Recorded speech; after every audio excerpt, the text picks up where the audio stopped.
ان كولر لما بيكون في اللعيبه دي معاه ما بيقتنعش بيها وبيقعدها دكه. طب رضا سليم هتعمل فيه ايه؟ ما انت هترجع احمد عبد القادر، ده كده بيرسي تاو هيمشي في يناير الجاي، وهيبقى معاك برضه في نفس الوقت رضا سليم.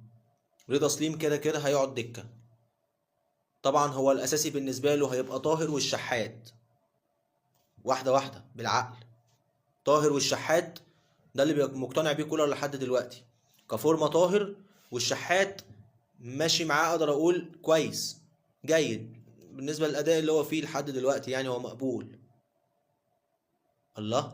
طب هتعمل ايه دلوقتي في اللعيبه المحترفه اللي معاك؟ ما انت معاك بيرسي تاو ومعاك رضا سليم، انت هترجع احمد عبد القادر، فانت كده هتحتاج وينج، فانت كده هتحتاج ان انت تدفع. طب والمهاجم؟ انت محتاج مهاجم مع وسام وكولر، حتى لو حمدي فتحي رجع. طب ده مقتنع بيه كولر؟